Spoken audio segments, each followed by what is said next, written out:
여러분, 안녕하세요. 저는 얼마 전 창업을 하게 된 40대 여성입니다.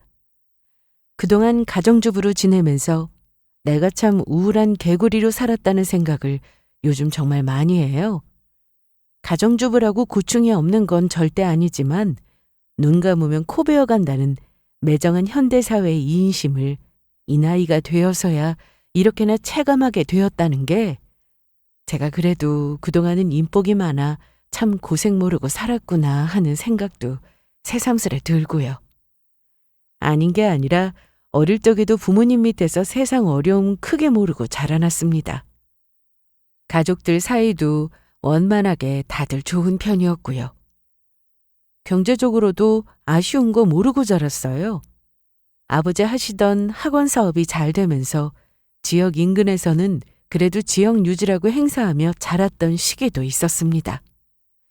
제 고향이 지방 근처의 신도시인데 한창 교육열이 높았던 젊은 부부들이 들어오던 시기였던지라 학원 사업도 호황이었거든요. 그중 장남인 오빠는 아버지처럼 학원 사업에 관심이 많아 수도권에서 학원 사업을 시작해 제법 자리를 잡기도 했습니다. 아버지 입장에서는 큰오빠가 당신의 뜻을 물려받은 고맙고 기특한 자식이었겠죠. 제 나머지 형제들도 하고 싶은 것도 많고 배움에 대한 열망도 다들 커서 학교도 좋은 학교 나오고 각자 자기 하고 싶은 일 중년이 된 지금도 열심히 잘하면서 살고 있습니다. 반면 저는 저희 집에서 다른 형제들과는 유독 성격이 다른 편이었어요. 갖고 싶은 것도 하고 싶은 것도 많던 제 다른 형제 자매들과는 달리 저는 어릴 적부터 수도분하고 무던한 성격에 욕심이라 할 만한 것이 없는 아이였습니다. 너는 참 희한하다. 제 생일 근처만 되면 무엇 갖고 싶냐고 물어보는 가족들 말에 항상 딱히 갖고 싶은 것이 없다고 대답하던 저였습니다. 제 형제들은 그런 저를 잘 이해하지 못했거든요. 다른 형제들은 생일을 한 달이나 앞두고도 온 가족들에게 갖고 싶은 것들 줄줄 읊어대곤 했으니 한 배에서 태어났다 해도 사람 성격이 이렇게 다른 건가 봐요. 다른 형제들이 자기 하고 싶은 것 하겠다고 눈에 불을 켜고 공부할 때도 저는 크게 공부 욕심도 없는 편이었어요. 그래도 우리가 학원 집안 자제인데 웬만큼은 해야 아버지 면이 서지 않겠냐? 이렇게 말하는 언니 오빠 성화에 자의반 타의반 학창시절 동안 공부를 손에 놓는 일이 없기는 했지만 동네에서 수재로 불리는 제 언니 오빠들에 비하면 한참 못 미치는 수준이었고요. 그럼에도 성적 문제로 저를 타박하시지는 않는 부모님이셨어요. 아무래도 제가 막내여서 두 분 마음이 좀 더 너그러워지신 걸 수도 있을 거고 다른 형제자매들에게 이미 충족된 바가 크다 보니 저 하나쯤은 눈 감고 넘어가 주실 수도 있지 않았을까 하는 생각도 듭니다. 어찌되었든 제게는 크게 몸도 마음도 이렇다 할 시련이 없을 정도로 풍족하고 평안하게 흘러온 유년 시절이었습니다. 물론 부모님께서도 막내딸에 대한 걱정은 있으셨죠. 각자 하고 싶은 건 많아 자기 밥그릇은 자기가 챙길 줄 아는 다른 형제 자매들과는 다르게 딱히 하고 싶은 것도 꿈이랄 것도 없었던 저를 보던 부모님의 걱정스러운 눈빛을 기억합니다. 그렇다고 해서 제가 잘난 제 형제 자매에 대해 딱히 자격지심을 가지고 있지도 않았어요. 우리 언니 오빠가 공부 잘하고 인기 많은 것이 좋으면 좋았지 그걸로 제가 왜 위축돼야 하는지 이유를 잘 모르겠습니다.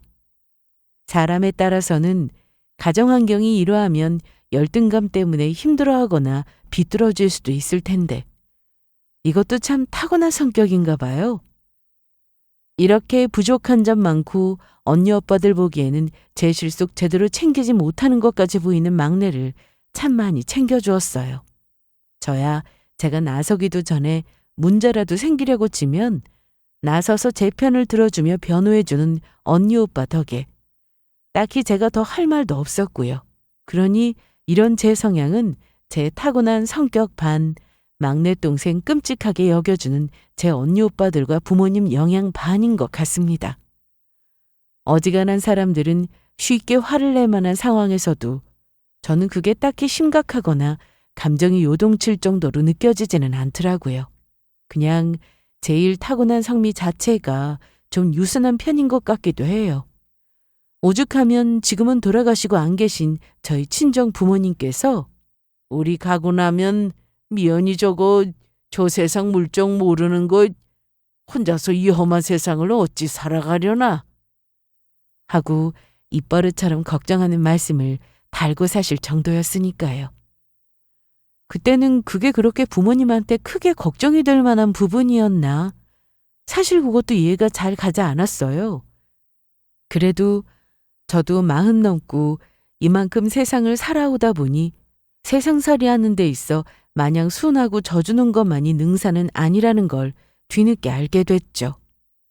사실 제 주변 사람들은 저를 동생처럼 챙겨주는 경우가 많아요. 제 입으로 말하기는 좀 부끄러운 말이긴 합니다만 제 입속 챙기는데 그렇게 빠릿빠릿하고 똑부러지지는 못한 터라 오히려 주변에서 저 보는 사람들의 걱정이 더 커서 그렇기도 할 거예요. 내가 챙겨주지 않으면 어디 가서 분명 무언가 손해를 보더라도 볼 것이다. 이렇게 당연히들 염려해서 그러는 것 같기도 합니다. 사실 그게 아주 틀린 말도 아닌 것 같기는 해요. 어릴 적부터 부모님이나 똑부러진 언니 오빠들 챙김을 당연하게 받고 자라다 보니까 그만 머리가 복잡하고 열나는 문제 같은 건 저도 모르게 자꾸 회피하게 되더라고요. 이게 좋은 습관이 아니라는 거는 저도 머리로는 알고는 있는데 솔직히 귀찮은 건 귀찮은 거잖아요? 특히나 어디 서류 떼러 가거나 법원에 갈 일이 생기거나 금전적으로 처리해야 할 문제가 생기거나 하면 그게 그렇게 골머리 아프고 귀찮게 느껴질 수가 없더라고요. 저희 친정 식구들이야 이런 제 다소 귀찮아하고 게으른 성미를 어릴 적부터 잘 알고 있으니 잔소리는 있는 대로 퍼부으면서도 제 대신 이것저것 복잡한 일들은 해결해 주고는 했어요. 저 역시 부모님께서 우리 언니 오빠들이 알아서 잘해주겠지 하고 당연하게 생각하고 받아먹고 산 것 같기는 합니다. 결혼하고 나서 평생 이렇게 살아왔던 성미가 어디 쉽게 바뀌었겠습니까? 제 남편도 기본적으로는 형제자매들과 저 대하는 데 있어서 크게 다르지 않은 사람이었어요. 저보다 7살이나 많은 사람이었고 처음부터 자기 여동생 챙기듯 살뜰하게 저를 챙기던 사람이었습니다. 남편과는 제가 고3 때 과외 선생님으로 처음 만났습니다. 처음에는 저를 아예 여자로 보지도 않았을 거예요. 그러다 제가 대학에 들어가게 되고 우연히 다시 연락이 이어지게 되면서 가깝게 지내다가 결국에는 부부의 연까지 이어지게 된 거죠. 남편은 저와 다르게 집안 환경이 유복하지는 못했어요. 시아버지 되시는 남편의 아버지는 남편이 중학교 졸업하기도 전에 돌아가셨다고 했습니다. 그 이전부터도 투병 생활을 길게 하셨다고 들었어요. 그 탓에 자식도 남편 하나만 겨우 보셨다고 들었습니다.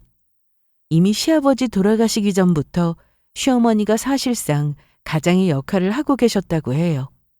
식당 허드렛 일부터 돈 조금이라도 더 얹어준다는 일에는 밤낮 없이 쫓아다니셨다고 하니 외아들 하나 키워낸다고 시어머니도 고생을 많이 하셨을 겁니다. 홀어머니가 자기 하나 잘 키워보겠다고 저렇게 밤낮 없이 몸 갈아가며 고생하는 걸 뻔히 아는데 아직 어린 나이라고 해서 남편이라고 마냥 손 놓고 있을 수만도 없었겠고요. 어릴 적부터 머리는 좋은 편이어서 학교 성적도 잘 나오고 덕분에 아직 미성년자 학생일 때도 부유한 집 동급생들 과외를 해주고 푼돈이나마 용돈을 직접 벌어서 썼다고 했습니다. 저와 과외 선생과 학생의 인연으로 처음 만나게 된 건 역시 이런 환경에서 비롯되었겠죠. 남편이 그나마 좋은 대학 졸업하고 취업한 이후로는 집안 살림이 조금 나아지기는 했지만 대학 다닐 때까지만 하더라도 집까지 갈 차비마저 항상 빠듯할 정도로 집안 사정이 안 좋았다는 걸 나중에야 듣게 되었습니다. 그렇게 무언가 하나 가지려면 피나는 노력을 쏟아부어야만 했던 남편이기에 남편 성격에는 치열한 면이 없지 않아 있었습니다. 저는 그런 남편 성격이 나쁘지 않았습니다. 오히려 항상 의욕적으로 열심히 사는 제 형제자매들과 많이 닮아 있어서 친숙하게 느껴지기도 했어요. 게다가 제 형제자매들 못지않게 어리숙한 제 뒤치다꺼리 해주며 일일이 잔소리하면서 챙기는 것도 저는 좋았고요. 사람에 따라서는 그렇게 잔소리 듣는 게 뭐가 좋냐고 하실지도 모르겠지만 저야 워낙 그런 환경이 기본이었던 사람이라서 그런지 그렇게 온갖 닥달해가면서 투덜거리면서도 저 챙겨주는 게 꼭 제 피부치들 같이 느껴져서 정겹게 생각되곤 했습니다. 그러니까 저 시집 오기 전에 저희 부모님이나 형제자매들이 제 뒤 쫓아다니며 잔소리 해가며 챙겨주던 것들 결혼하고 나서 남편이 똑같이 해주었다고 생각하시면 될 것 같아요. 자잘한 세금 문제부터 가계부 쓰는 거며 제 건강검진 일자 챙기는 것까지 꼼꼼한 남편의 잔소리 들어가며 겨우겨우 챙겼습니다. 아이고, 마누라가 아니라 자식 새끼다, 자식 새끼. 항상 저한테 잔소리 해가며 살뜰하게 챙기는 제 남편 모습 보고 시어머니께서 타박 아닌 타박을 하셨지만 저는 그것도 크게 나쁘게 들리지 않았어요. 뭐 시어머니 입장에서야 귀하게 키운 외아들이 똑부러지지 못한 며느리 뒤치다꺼리하는 게 못마땅하게 느껴지실 수도 있었겠지만 저한테는 그게 일종의 애정 표현처럼 느껴지기도 했어요. 그리고 세상에 내가 이렇게 전적으로 믿고 내 일들을 모조리 맡길 수 있는 사람이 있다는 것도 참 복이라고 생각했습니다. 물론 시집가서도 여전히 좋지 못한 버릇 고치지 못하고 중요한 일들 남편에게 떠넘기다시피 한 저를 보고 제 언니 오빠들 잔소리가 아주 어마어마했죠. 언니 오빠들은 여전히 어리숙한 제 태도가 제 남편이나 시가에 혹여나 마이너스가 되지 않을까, 제게 함부로 대하는 빌미라도 되지 않을까 싶어 염려되는 마음에 그런 소리를 한 거겠지만 저는 그런 생각을 해본 적이 없었습니다. 제 성격 이런 거 그 사람이 모르고 결혼한 것도 아니고 연애 기간도 짧은 편은 아니었어요. 그 긴 연애 기간 동안 한참 어린 저를 막내 여동생처럼 살뜰하게 챙기고 들었던 사람인데 이제 결혼을 했으니 더하면 더했죠. 그런 사람한테 감출 건 또 무엇이고 새삼스럽게 나 모자란 부분 밉게 볼까봐 걱정할 건 또 뭔가 그렇게 생각하기도 했고요. 사실 내가 내 남편 안 믿으면 그럼 또 누굴 믿겠어요? 내 남편에게조차 내 있는 그대로의 모습 다 드러내지 못하고 계산적으로 행동할 것 같으면 그걸 어떻게 배우자라 볼 수 있겠느냐. 그때는 이런 걸 당연하게 생각했던 것도 같습니다. 제게 남편은 그저 배우자로서가 아니라 나의 보호자이자 동시에 오빠 같은 존재로 느껴졌습니다. 세상으로부터 나를 지켜주는 가장 단단한 울타리가 바로 제 남편이라고 여기며 살았던 저였습니다. 결혼하고 나서도 부족한 딸 자식 물심양면으로 아껴주시는 친정 부모님 도움 많이 받으며 살았고 그건 제 친정 형제자매들에게도 마찬가지였어요. 저도 그렇지만 이런 저와 함께 살아주는 제 남편에게도 친정 식구들이 신경 써서 잘해줬기 때문에 남편 역시 친정 식구들 어렵게 생각할 줄 알고 깍듯이 잘 대했고요. 아마 저희 친정 부모님 입장에서는 순진하다 못해 다소 세상 돌아가는 이치를 밟지 못하고 무심한 편인 막내딸에게 제 남편같이 꼼꼼하고 깐깐한 성격 가진 남자가 짝으로 제일이라고 여기셨던 것 같아요. 그래서 결혼 이후로는 부모님도 절더러 당신들 떠나고 나면 험한 세상 어찌 살아가나 이런 걱정하시는 게 확실히 줄어들었던 것 같습니다. 대신 남편이 이런 말을 달고 살게 되었죠.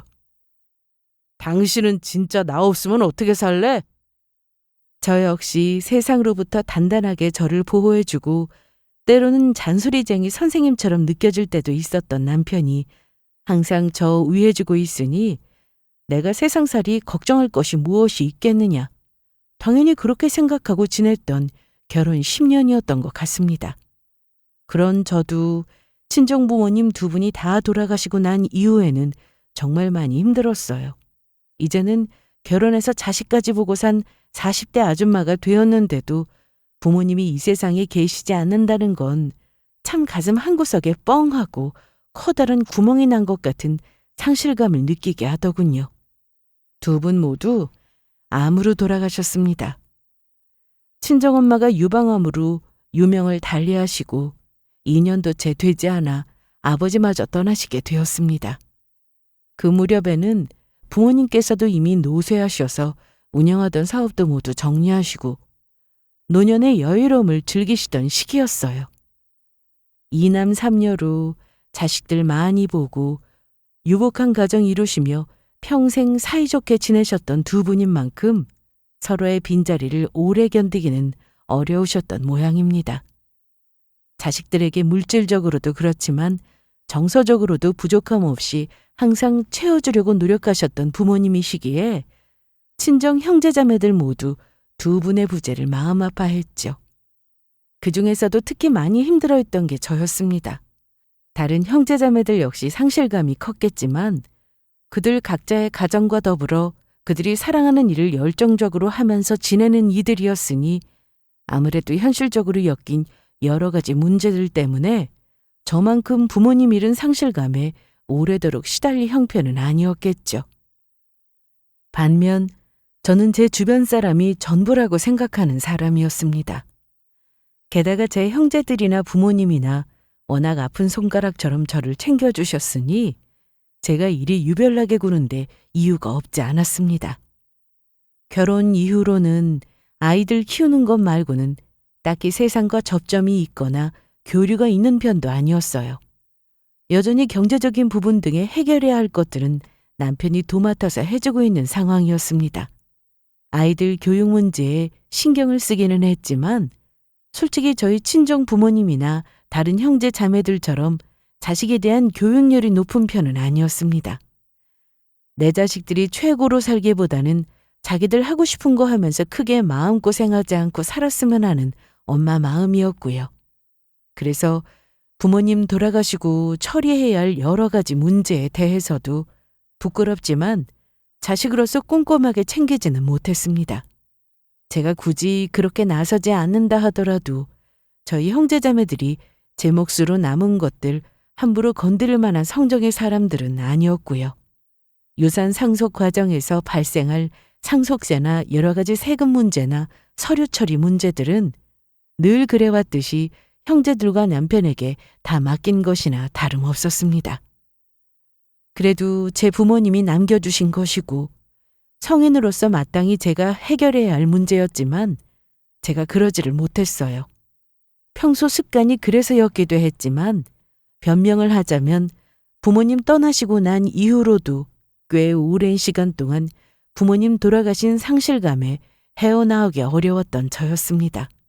그래도 워낙 저희 형제자매들이 이런 부분에 대해서는 철저한 편이라서 부모님 유산 명목으로 부모님 앞으로 되어 있던 건물 명의를 이전해 주겠다고 했을 때도 그저 고개만 끄덕였죠. 제 형제들 성격상 막내인 제게 무언가 더 해주면 해줬지 연장자라고 자기들이 더 챙길 성미가 아니기도 하고 사실 이런 거 다 따지고 둘 것도 없이 무기력한 상태에서 언니 오빠들이 어련히 알아서 잘해주겠지 싶은 마음이었어요. 결과적으로 수도권의 제법 노른자 위 땅에 위치한 예전 부모님 명의의 건물을 제 앞으로 이전받게 되었습니다. 금액을 따져보면 따지고 둘 것도 없이 상당할 것이 분명했지만 사실 대단하게 그걸 실감하지는 못했어요. 어차피 당장 그걸 팔아서 현금화에 무언가 한다면 또 모르겠지만 그걸로 딱히 무언가 당장 시작한 것도 아니었으니까요.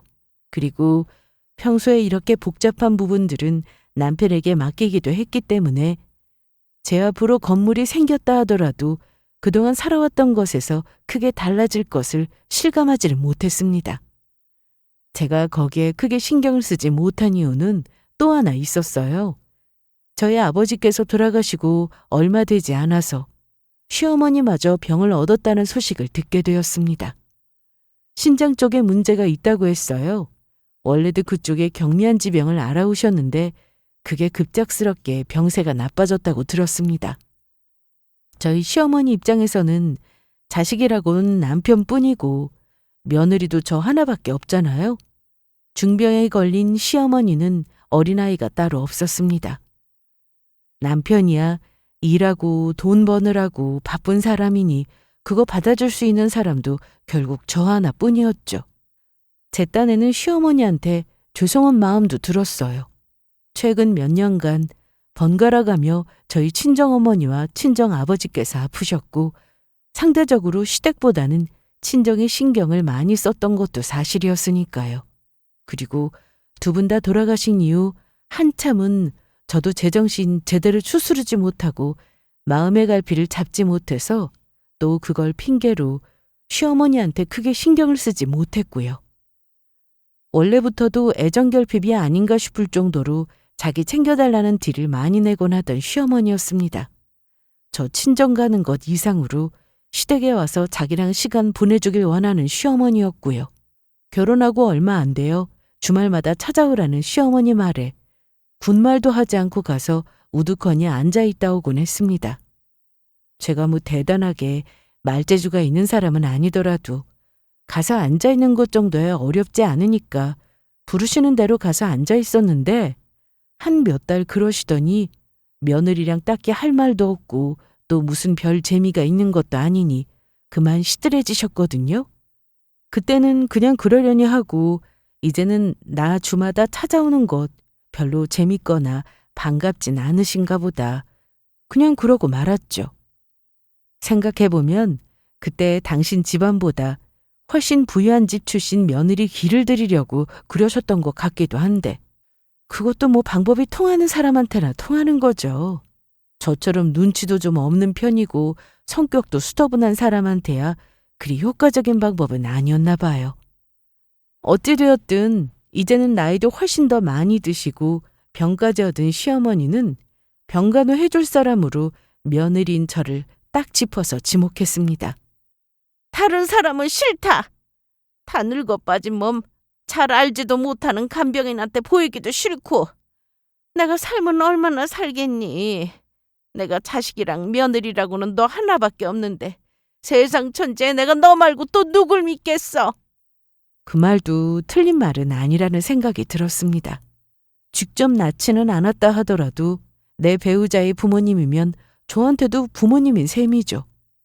이제는 친정 부모님께서도 다 떠나시고 집안에 남은 어른이라고는 시어머니 한 분뿐인데 내가 부족한 부분이 있다 한들 생판 남보다야 낫지 않겠나 싶었습니다. 어차피 체력적으로 어려울 만한 부분은 전문 간병인 도움을 받을 테니 나는 최대한 시어머니 옆을 많이 지켜드리자고 생각했죠. 우리 엄마 아빠 간병하느라 그동안 시어머니한테 소홀했던 부분도 있으니 나중에 후회할 일 만들지 말고 늦기 전에 지금이나마 시어머니하고 보내는 시간을 더 늘려야겠다. 그렇게 생각했습니다. 그게 당연한 일이라고 생각했어요. 그렇게 시모 병간호를 하는 생활이 이어졌습니다. 사실 시모 병간호 하면서 제 몸이 힘들거나 할 만한 일은 많지는 않았어요. 시어머니 성격도 남편과 비슷한 데가 있어서 어설픈 며느리 살림솜씨 보느니 속이 뒤집어져서 당신께서 직접 하는 게 낫다고 생각하시는 시어머니셨으니까요. 아이고 내가 너 하는 꼴을 보고 있자니 속이 뒤집어져서 못 보겠다.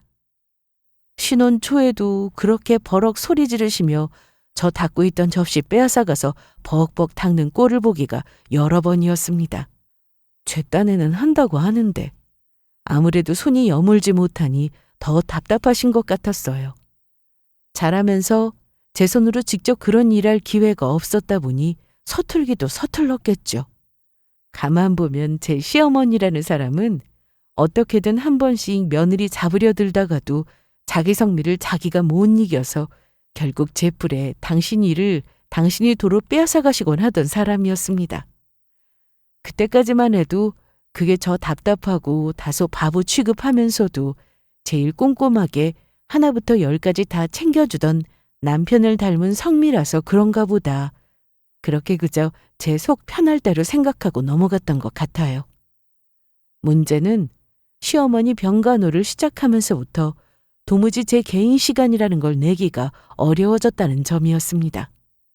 애들 등하교시키고 학원 픽업해 줄 때 외에는 거의 시어머니한테 온종일 가 있는 거나 마찬가지였습니다.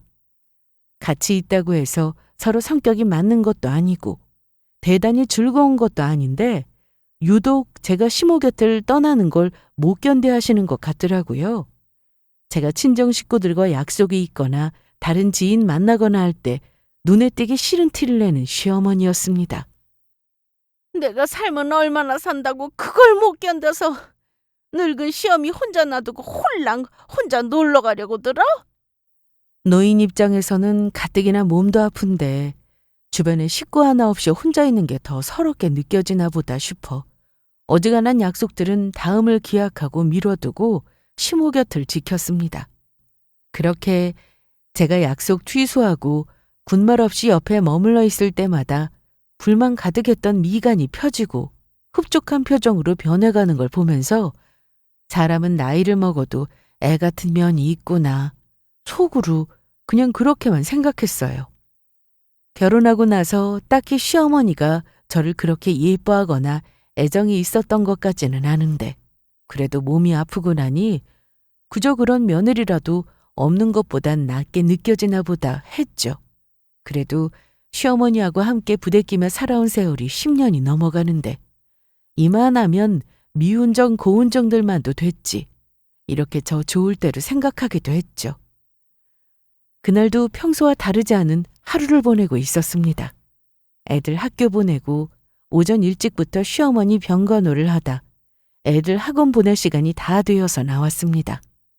평소에 시모나 남편이나 저 어디 나갈 때마다 지갑은 챙겼느냐, 휴대폰 빠뜨리지 마라. 하도 잔소리를 내서 본의 아니게 뭐 흘리고 다니는 일은 잘 없었어요. 그런데 그날은 이래저래 아침부터 일정이 많아 정신이 없어 그랬는지 애들한테 맞췄냐고 전화하려 휴대폰을 찾는데 딱 없더라고요. 휴대폰이 어디 있는지는 빤했습니다. 요새 제가 가 있는 데가 거기밖에 없는데 그럼 어디 있었겠어요? 당연히 시모 병간호 하다가 그 옆에 깜빡하고 흘려두고 왔겠죠. 다른 것 같으면 어차피 애들 픽업해주고 도로 시어머니한테 돌아갈 테니 그냥 갈 텐데. 혹시나 애들하고 길이라도 엇갈렸다가 애들 땡볕에서 고생하게 만들까 싶어 발걸음을 돌렸습니다. 시모 입원시킨 고가의 요양병원을 다시 제 집처럼 들락거리고 있었기에 중간에 막히는 일도 없이 곧장 시모 병실앞까지 갔어요. 시끄럽게 들어가면 또 덤벙대느니 어쩌느니 타박을 할 게 뻔했으니 조용하게 문을 여는데 시모가 누군가와 통화를 하고 있었던 모양인지 격양된 목소리로 소리를 쳤습니다. 나 언제까지 여기 있어야 되냐? 아, 정말 답답해서 좀 있으셔서 더는 못 견디겠네. 당장이라도 병실을 뛰쳐나갈 기세인 시모 말에 어리둥절해졌습니다.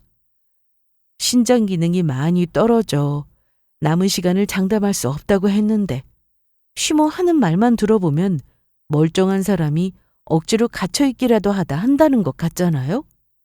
저도 모르게 숨죽이고 통화 내용에 집중할 수밖에 없었습니다. 하지만 더 놀라운 말이 뒤따랐어요. 너, 걔 건물 뺏을 준비 제대로 하고 있는 거 맞아?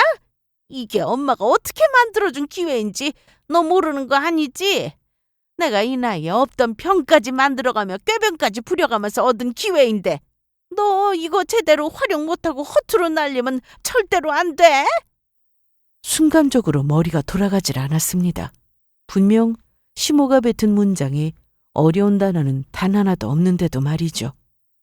건물이라니.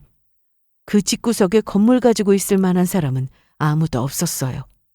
평생을 가진 것 없이 악을 써가며 손에 쥐어온 이들인데 그런 게 어디 있겠습니까?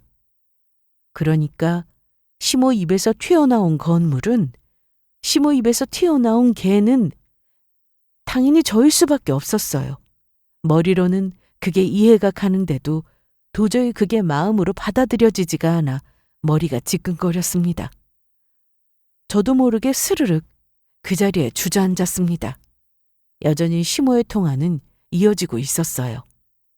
너 걔랑 새살림 차리려면 하루라도 빨리 움직여야 돼. 이제 조금만 더 있으면 배불러서 티가 날 텐데 이전에는 해결해야 할 거 아니야? 이건 또 무슨 소리예요? 정황상 시모와 저 작당하는 통화를 하고 있는 작자는 내 남편일 수밖에 없었습니다. 그 사람이 아니면 도대체 누가 시모와 저런 대화를 나눌 수가 있단 말입니까? 그런데 여자라니, 배가 불러온다니. 지금 내 남편에게 여자가 있다는 말입니까? 나 없으면 당신 어떻게 살 거냐며 그렇게 뻐기듯 말하는 남자였는데 결혼 이후 내게 맞는 짝은 자기뿐이라 들렸던 그 말이 다르게 느껴졌습니다. 순간 나 없으면 너 따위는 아무것도 아니라는 듯 거만을 떠는 남편 모습이 불쑥 떠올랐습니다. 피가 거꾸로 솟는 듯 했습니다. 제가 어설픈 데가 있다는 거 저도 압니다. 그래서 저 챙기겠다고 그 사람이 번거로운 부분이 많다는 것도요. 그래서 그 이상으로 그 사람 부모인 시어머니한테 잘하려고 노력했습니다. 항상 돈 없어 서럽다는 푸념에도 좀 넉넉한 쪽에서 베푸는 게 당연하다 생각하며 한 번도 아깝다 생각하지 않고 시가에 인색하게 굴지 않았습니다. 간병일만 해도 그래요. 내 피 섞이지 않은 시모지만 그럼에도 당연히 내 할 도리 한다고 여기며 성실하게 간병에 임했습니다. 그런데 저들이 제게 어찌 이럴 수가 있습니까? 사람 좀 어설퍼 보이면 사람 우습게 여기고 기만하고 가진 것 다 빼앗으려 들여도 된다는 겁니까? 10년입니다. 자그마치 10년을 저들 자손을 낳고 가족으로 살았어요. 그런데 내 부모가 세상 떠나시며 내 앞으로 남긴 유산인 건물에 눈독을 들이는 것도 모자라 그게 자기들이 처먹고 감히 조강지처인 나를 쫓아내려 들어요? 그것도 모자가 작당하고 멀쩡한 시험이 죽을 병 걸린 행세까지 하며 언제 만나서 얼마나 뒹굴어왔을지 짐작조차 가지 않을 이름 모를 여자와 애까지 만들어요? 그렇게 내 유산 빼앗아서 나 모르게 놀아난 것들 주제에 펑펑 쓸 욕심을 부려요? 짐승도 그렇게는 안 해요. 제 새끼 낳아준 아내에게 어떻게 그럴 수가 있답니까? 차마 그 자리에서 시어미에게 달려들지는 못하고 집으로 돌아와 끙끙 앓았습니다. 제가 모든 걸 믿고 남편에게 맡긴 건 제가 어설픈 부분이 있어서기도 하지만 기본적으로 그에 대한 절대적인 신뢰가 있기에 가능한 일이었습니다. 제가 아무리 복잡한 일 해결하기를 좋아하지 않는다 한들 믿을 수조차 없는 사람에게 제 일을 믿고 맡겼겠습니까? 그런데 그걸로 사람을 우습게 본 것도 모자라 10년을 얼굴 맞대고 부부로 살아온 일을 기만하다 못해 사기라는 범죄까지 저지르려고 하다니. 놈이 저를 아내라고 가족이라고 생각한다면 이럴 수는 없었어요. 가슴이 쓰렸습니다. 하지만 모르면 몰랐지 내 뒤에서 저 흉악한 모자가 어떤 작당을 하고 있는지 알아차렸는데도 예전과 같이 지낼 수는 없었습니다. 이 혼란한 상황 속에서 단 한 가지 위안이 되는 점이 저들이 저를 무시하다 못해 우습게 보고 있는 탓에 제가 반격을 할 거라고 상상조차 하지 못한다는 점이었습니다. 제가 저들에게 무르게 굴었던 건 저들을 가족이라 생각했기 때문이었어요. 이미 제게 가족이 아닌 이들이니 더는 무르게 굴 이유가 없었습니다. 이럴 때 의지할 건 결국 내 핏줄들이었습니다. 언니 오빠들한테 이 경악할 소식을 전했더니 저와는 달리 하나같이 다혈질인 그들이 당장의 남편 놈과 그 어미 때려 죽이겠다며 핏대를 세우고 흥분했습니다. 저 같은 맹탕도 살면서 겪어본 적 없는 분노를 느꼈는데 그들은 오죽하겠어요? 흥신소를 통해 그 뒤 구린 것들, 머리부터 발끝까지 탈탈 털어준 것 또한 내 형제들이었습니다. 솔직히 그것들 가만두지 않으리라 이를 갈면서도 어디부터 뭘 어떻게 시작해야 할지 막막했거든요. 막내 동생이 당한 기가 막힌 일에 분개한 제 형제들이 만사 다 제쳐두고 두 팔 걷어붙이고 저를 도와주는 바람에 저도 제가 당한 이 끔찍한 일로 인한 충격에서 생각보다 빨리 빠져나올 수 있었습니다. 돌이켜 생각해보면 조짐은 늘 있었습니다. 애들 보는 와중에 잠깐 방에 들렀다 제 인가민이 서류들 함부로 뒤적거리던 남편 모습. 베란다에서 제 명의 건물 시세에 관해 속삭이다 저한테 들키고 얼굴이 시뻘개지던 모습. 조금만 주의를 기울였더라면 더 일찍 낌새를 알아차릴 수도 있었다는 생각이 들자 제가 그동안 저 스스로의 일에 대해 얼마나 안일하게 임했는지 후회를 하지 않을 수가 없었어요. 네 탓하지 마. 속이려고 작정하고 둔 놈을 무슨 수로 당해? 당한 사람 잘못이야? 남의 재산 우습게 여기고 갈채려고 드는 도둑놈이 잘못이지. 한 채의 의심도 없이 제 편을 들어주는 언니 말에 정신이 번쩍 차렸습니다. 맞아요. 제가 아무리 어설픈 데가 있다고 한들 어떻게 자기 부인과 며느리를 작정하고 속여먹고 친정부모 유산 처먹으려 드는 놈보다 죄가 크겠습니까? 다시금 복수의 칼날을 날카롭게 벼렸습니다. 이렇게 저희 친정에서 바쁘게 물밑 작업이 이어지는 와중에도 놈의 개수작은 현재 진행 중이었습니다. 이거 당신 작년에 병원 다닌 거 보험 처리해야 해서 사인 좀 해. 평소 같으면 의심도 하지 않고 남편 시키는 대로 사인했을 겁니다. 하지만 더는 쌀 한 톨만큼도 믿을 수 없는 놈의 무엇을 믿고 제가 사인을 합니까? 얼핏 보니 병원 서류는 무슨 개인정보동에 어쩌고 써있는 걸 봐선 뒷구멍으로 또 뭘 훔치려 드나 싶어 신경이 확 날카로워졌어요. 나 지금 막 당신 어머니한테 갖다 들어온 거 안 보여? 가뜩이나 히스테리 부리는 당신 어머니 때문에 피곤해 죽겠는데 분위기 파악 좀 해. 물 흐르듯 제 정보 털어내려던 놈에게 생전 안 부리던 짜증을 있는 대로 부리니 놈도 당황했는지 허둥대며 서류를 물리더군요. 보나마나 내 건물 관련 계약서에 제 동의 얻으려고 벌인 수작이었겠죠. 그동안 저놈이 나를 이리 등신 취급을 했는데 그걸 못 알아챘다니.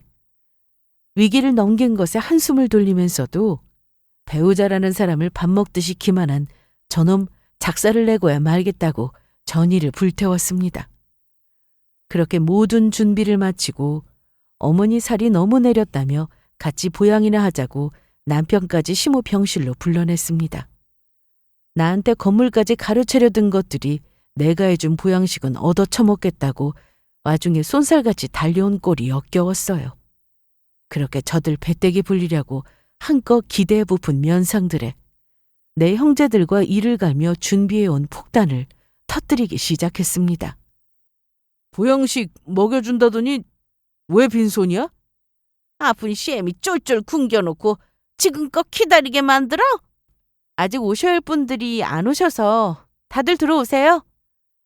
제 신호에 병실 밖에서 대기하고 있던 말쑥한 양복 차림의 사내들이 등장했습니다. 한눈에 보기에도 위험 있어 보이는 차림에 모자가 바짝 긴장했습니다. 얘기도 없이 갑자기 이분들은 누구셔?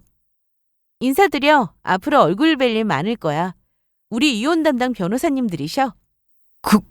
그게 무슨 소리야? 이게 지금 시어미 앞에서 무슨 소리야? 이혼이라니? 내가 아무리 생각해도 이 거지 같은 집구석하고는 도저히 수준이 맞질 않아서 더는 내 인생 낭비 못하겠어. 그만 갈라서. 당신 미쳤어? 이게 무슨 짓이야? 아픈 시어미 앞에서 이게 무슨 망발이야? 당신이 아프긴 뭐가 아파. 남의 재산 한탕 해먹을 작정으로 없는 병 만들어 비비고 있는 걸 내가 끝까지 속을 줄 알았어? 한 번도 그들 앞에서 보인 적 없는 모습이었습니다. 늘 수더분하고 양순하던 제가 사람 하나 잡아먹을 기세로 달려들자 그들 역시 당황하지 않기는 어려운가 보더군요. 그런 제 옆에서 침착하게 이혼 서류를 건네는 변호사님이셨어요. 이혼 소송 서류입니다. 이혼 소송과 동시에 박미연 씨 명의동 혐의와 더불어 사기 혐의에 대한 소송도 동시에 진행할 예정이니 참고하시기 바랍니다. 사기라니. 인간 낯짝하고 그동안 하는 꼴은 밟아 죽여도 시원찮을 바퀴벌레만도 못하다니. 뒤에서 더럽게 천박한 여자랑 뒹굴어 새끼까지 만든 것도 모자라 조강지처 유산 가로채서 벌레만도 못한 것들 배때기 채울 생각을 해? 여보! 이미 모든 것을 알고 있음을 폭로하자 이혼 소리에 발작해서 길길이 날뛰던 놈이 그만 비명을 지르며 제 바짓가랑이를 부들었습니다. 하지만 이내 제 주변에 포진한 이들에게 저지당했습니다. 예전 같으면 저리 절박한 놈 표정에 흔들릴지도 모르겠죠. 하지만 내 새끼 놔두고 다른 데서 더러운 씨까지 뿌린 놈, 제가 미쳤다고 봐줍니까? 그건 제게 귀한 유산 남겨주신 저희 부모님을 생각해서라도 안 될 말이었습니다. 그런 줄도 모르고 나는 니놈 어미 잘못될까봐 간병까지 했어. 내 재산 빼돌리려고 간병 뒷바라지까지 시키며 나 집 비우게 만든 내 놈 위한답시고 내가! 지금 당장 찢어 죽여도 시원찮을 년놈들 위한답시고 내가! 여보, 내가 잘못했어. 여보! 아이고, 어미야, 이러지 마라. 어미야, 제발. 입 닥쳐. 끝까지 내가 모르고 넘어갔으면 기어이 내 재산 꿀꺽 삼켰을 것들이 니들 잘못했다는 말을 뭘 믿고? 때맞춰 사기 혐의로 신고한 그 모자를 체포하기 위해 경찰들까지 병실에 들이닥쳤습니다. 이 타이밍을 맞추기 위해 제가 얼마나 치밀하게 계산을 했는지 저것들은 영원히 모르겠죠? 저도 몰랐습니다. 마음만 먹으면 저도 얼마든지 교활하고 극도로 계산적으로 행동할 수 있는지 말입니다. 나는 죄 없어. 다 늙어서 이게 다 무슨 꼴이야. 나는 아무것도 몰라. 여보, 나 좀 살려줘. 여보! 나 등쳐먹으려고 한 거 걸려서 경찰한테 잡혀서 끌려가는 주제에 살려달라고 나를 붙잡고 비는 꼴이라니. 그동안 저것들한테 내가 얼마나 우습게 보인 건지 실소가 날 지경이었습니다. 그렇게 멍청하고 등신 같다고 무시하던 여자한테 뒤통수 맞아보니까 어떠니? 그러게 왜 잠잠하게 잘 살려고 하는 사람을 건드려? 사람이 사람을 그렇게나 믿어줬으면 적어도 있던 식으로 기만하지는 말았었어야지. 내가 이 꼴까지 당하고도 멍청하게 괜찮습니다. 해줄 줄 알았어? 니들 사람 잘못 건드렸어. 내가 어디까지 할 수 있는지 이 기회에 톡톡히 보여줄 거야. 내가 어디까지 갈 수 있는지 한번 직접 겪어봐. 어미야! 여보! 그들이 개처럼 끌려가는 꼴을 끝까지 눈에 담았습니다. 절대로 저것들을 용서하지 않으리라 다시금 다짐했어요. 유치장에 들어가서도 그것들 애를 깨나 먹였습니다. 평생 경험할 상상조차 못했을 경찰서 철장 맛을 보여주는 것을 시작으로 그것들이 감히 대응할 새도 없이 인류 변호사들을 대동해 소송이 시작되었습니다. 이미 제 서류의 도용은 물론 조작까지 감행한 증거를 낱낱이 찾아내고 시작한 소송이었기에 결과는 불보듯 뻔한 일이었어요. 경찰서에서 풀려나자마자 그것들이 아직도 상황 파악 못하고 제 집까지 쫓아와 눈물줍을 짜며 살려달라며 난동을 부렸습니다. 이 때려 죽여도 시원찮을 놈이. 너 잘 걸렸다. 내가 오늘 네 사지 멀쩡한 곳 없도록 만들어줄 테니. 누나 비켜! 누나 그 조그마한 주먹으로 성이 차겠어. 내가 저 새끼 전실을 다 분질러버릴 거야. 물론 막내 동생은 우리가 지킨다며 무슨 지구 수비다라도 된 양 저를 둘러싼 제 친정 언니 오빠들에게 쥐어 뜯기고 얻어 터지고 혼비백산에서 살겠다고 꽁무니 내빼고 도망간 년놈들 끝까지 뒤쫓아가 칵 침을 뱉는 내 형제들 보며 이 꼴 당하고 맺힌 응어리가 쑥 내려가는 것 같았어요. 이게 가족이죠. 음흉하게 뒤에서 남의 거 빼앗을 생각에 침 질질 흘리는 저 금수들이 아니라요. 물론 저 개만도 못한 놈하고 놀아나 본처 몰래 애까지 만들었다는 그 되바라진 것도 가만히 두지는 않았습니다. 유부남하고 불륜이나 하는 주제에 평소에 어지간히 내숭 떨고 다녔는지 얌전하고 참한 아가씨로 소문이 나 있길래 배 불뚝 나온 나이 한참 많은 아저씨랑 지저분하게 놀아나는 꼴 찍힌 사진 회사에 쫙 뿌려줬습니다. 그건 이혼소송과 상간녀 소송 자료로도 잘 활용했어요. 꼴에 수치심은 아는 모양인지 온갖 지저분한 소문에 시달리다 한 달도 못 되어 스스로 회사 그만두고 집구석에 틀어박히게 만들었어요. 그러게 어디 결혼한 남자한테 침을 흘립니까? 나중에 들어보니 본처 재산까지 빼돌려 살림 차릴 꿈에 부풀어 있던 게 언제였다는 듯 그것들도 파탄이 났더군요. 하긴 한 재산 단단히 챙겨올 줄 알았던 남자가 재산은커녕 온갖 더러운 혐의로 송사에 시달리고 그나마 쥐꼬리만큼 가지고 있던 알량한 재산조차 본처한테 다 뜯기고 그저 돈 없고 나이만 먹었는데 그 영악한 것이 미쳤다고 그런 놈 애를 낳겠어요? 저는 이혼 소송에서도 제 권리를 되찾는 소송에서도 전적으로 완벽한 승리를 거두었습니다. 절치부심하고 정신 바짝 차리고 철저히 준비한 일에 똑 부러지기로는 둘째가라면 서러울 제 친정 언니 오빠들이 다들 제 일처럼 달려들어 벌인 일인데 실수란 있을 수 없었습니다. 상간녀 회사에 보낸 그 지저분한 사진이야 당연히 남편놈 회사에서도 동일하게 배송되었기에 이제 배경 빵빵한 본처에게마저 버림받은 놈이야 공공연한 조롱의 대상이었습니다. 없는 주제에 자존심으로 살아온 놈에게는 그런 멸시와 비웃음만한 형벌이 또 없을 터였어요. 과부되고 똑똑한 외아들 잘 키웠다는 주위 칭찬을 훈장처럼 생각했던 놈 어미도 다를 바 없었죠. 지저분한 사생활도 모자라 사기 혐의로 경찰서를 들락거리는 인간 뭘 믿고 회사에서 써주겠습니까? 가뜩이나 한 끗만 삐끗하면 정예고 대상이 될까 긴장 타는 연령대가 남편의 나이대였습니다. 결국 의도적으로 승진해서 누락되고 후배들 밑에서 무시당하며 굴욕을 겪던 놈이 회사를 떠나 자취를 감춘 건 이혼하고 나서 얼마 되지도 않았을 때의 일이었습니다. 집도 절도 없는 것들이 거지와 다를 바 없는 비참한 신세로 길바닥 전전하는 거야 예견된 결말이었죠. 이 모든 속 시끄러운 일들이 폭풍처럼 지나가고 저도 그동안 제가 살아온 인생과 태도에 대해 생각이 많았습니다. 내 사람 믿어서 그랬다고는 하지만 저 역시 아주 잘못이 없다는 생각이 들지는 않았거든요. 그동안 내가 사람을 믿어도 너무 믿었구나.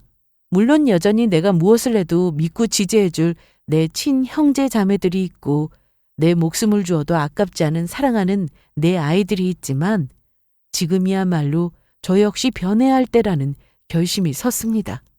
그렇게 시작하게 된 것이 바로 창업이에요. 이제 내 인생의 고삐를 함부로 다른 사람에게 쥐어주지 말고 부침을 겪고 고생을 하게 된다 한들 내 스스로의 힘으로 이뤄내야겠다는 생각입니다. 이 나이가 되어서야 이런 결심을 하게 된 것이 그리고 그 계기는 부끄럽지만 그래도 시작하지 않는 것보다야 낫다고 생각하며 최선을 다하고 있습니다. 무엇보다 내 새끼들에게 부끄러운 엄마가 되지 않기 위해서라도 제 생의 가장 큰 의욕을 내 일에 임하고 있어요. 그렇게 시작한 일이 결코 만만치는 않지만 매일같이 겪는 어려움 속에서도 조금씩 자신감이 붙고 있습니다. 우리 아이들 생각해서라도 정신 바짝 차리고 열심히 잘 살게요. 이런 제게 마음속으로나마 응원의 한마디 띄워주신다면 더없이 감사할 거예요. 이야기 들어주셔서 정말 감사드립니다.